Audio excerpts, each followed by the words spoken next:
We know that few years back, there was a political gimmick. The Babri Masjid and Ram Janmabhoomi issue. You know, Babri Masjid, Ram Janmabhoomi issue in Ayodhya. I would like to know how many of us Muslims and Hindus knew about Babri Masjid and Ram Janmabhoomi before the politicians made it a gimmick. How many of us knew? I had never heard of this, Babri Masjid. And when I asked the common Hindu, he had never heard of this. Only after the politicians made it a political gimmick, people knew about it. And we know on the 6th of December 1992, they wanted to have a big procession, a gathering at this site. The Supreme Court had explicitly said that no gathering anywhere close to the disputed site.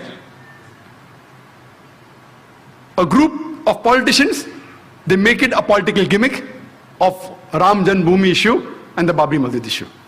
They want to gather on 6th of December. The ruling politicians know very well that they have the Supreme Court backing. They could have easily stopped the gathering, easily. But then they think, if I stop, I may lose vote. So they let the gathering take place.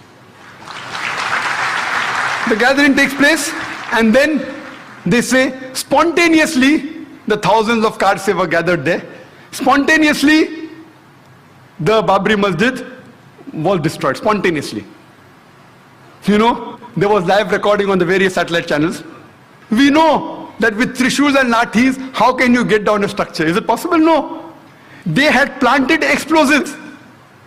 With this pre-planned act, that planted explosives, anyone can see. You don't have to be a specialist of military. You can see it with your eyes. That explosive were planted, and that's how the structure came down. Can the structure come down with lathis and Thrashes? Maybe George Bush saw this. 6th December 1992, that's how he had conducted the inside job of 11 September. Time does not permit me to speak about the inside job. That requires a lecture by itself. Inside job of 11 September. Many Americans have spoken about that. Maybe he saw it and he got the idea that let's conduct in New York also. Later on, what happens? This emerges into riots. Throughout the country, there were riots. It is the largest riot after partition in the whole country, where tens of thousands of innocent human beings were killed, mainly Muslims. Who's to blame? The innocent Indians. They are instigated by the politicians. Fight, kill the opposite religion people. Instigated, innocent people, they get instigated and they do the act. We know that even in Bombay, one of the cities that was maximum affected was Bombay.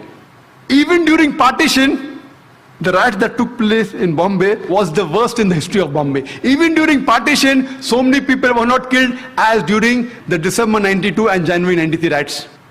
The police, if they wanted, they could have easily prevented the riot, very easy. With the backing of the reserve police, with the backing of the military, easily they could have done it, but they did not do it. Most of them were silent spectators.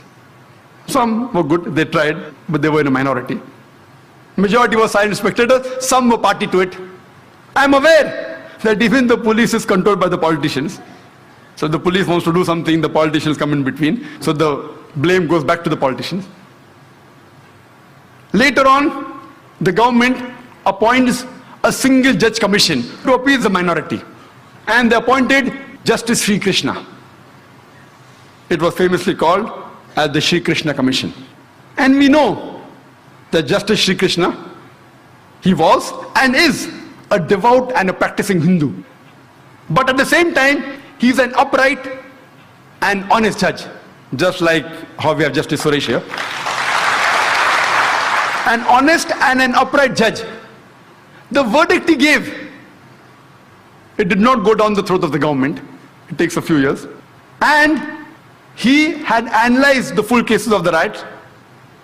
He spoke with the politicians, with the police. Individually, he visited 26 police stations, analyzed the records, spoke with the police officer, junior and senior, spoke with the victims, spoke with the media, and after a great deal of research, he presented, we have this damning verdict of Sri Krishna Commission. He even gave suggestions, how can we prevent these riots? But you know, it takes time. By the time this happened, the government says bygones are bygones. Because they know if they implement the report, they are afraid that they will lose the vote bank. At that time, to appease the minority, they appointed the commission. How many commissions? I don't know. I don't know how many commissions have been implemented. I think Justice Suresh can tell. How many commissions that they appoint have really been implemented in India? How many? So here we know it is a delaying tactics. The innocent Indians, especially the Muslim victims, we have faith in the judiciary system of India. If the politicians betray us, if our other citizen fellow members betray us, if the police betrays us, in this country, we have yet faith in the judiciary system. And we know that finally, most of the innocent people, whether they are arrested, etc., they are finally released. But the damage done to them, it cannot be undone. Later on, we come to know, after a couple of months, on 12th of March 1993, there was a series of 13 bomb blasts in Bombay, in which more than 250 innocent citizens of Bombay were killed. More than 250 innocent human beings were killed. And more than 700 human beings were injured. The opposition said, oh, planned everything. Justice Shri Krishna said, it was not meticulously planned, it was a retaliation. More than 1,500 innocent Muslims killed in riots in Bombay. More than 1,500 innocent Muslims during the Bombay riots of December 92 and January 93 were killed. It was a retaliation. And the authorities and the police said it was done by Muslim underworld with the help of some others. That's how the bomb blast took place. And they say, all of them agreed, even the police commissioner, they agreed that it was a retaliation to what had happened in Bombay. We know that immediately after the riots of December 92 and January 93, it was difficult for the Muslims to walk on the streets. It was difficult for him to travel in the train, travel in the bus, to work in a non-Muslim area. They were looked down upon, they were ridiculed. Immediately after 12th March 93 bomb blast, those scenario changes. Most of the Muslims, they know that killing innocent people is prohibited. Yet, they had a soft corner for these people who did the bomb blast. They were happy internally. In Islam, two wrongs don't make a right. Islam condemns this act. Killing innocent human being is to be condemned. You cannot kill innocent human being if somebody else has done injustice to you. You can't kill a third person even if you belong to the same community. Islam prohibits that. Whoever did it, whether Muslims or non-Muslims, whoever killed more than 250 innocent human beings on 12th March 1993, Islam condemns it. Most of the Muslims knew that killing innocent people is haram, it is prohibited, yet they were internally happy. But you cannot use wrong means to reach a right goal. You cannot. Islam does not permit that you use a wrong method to reach a right goal. There cannot be any justification. We realize that Muslims are harassed, they were tortured, they were killed, but you can't justify the killing of innocent human beings. Imagine the family of those more than 250 innocent human beings. When they come to know that the Muslims have killed us, they will think, what kind of religion is this? What wrong did they do? Did they harass you? The person who has harassed you, if you catch him and put him to trial and he is a culprit and you punish him, no problem.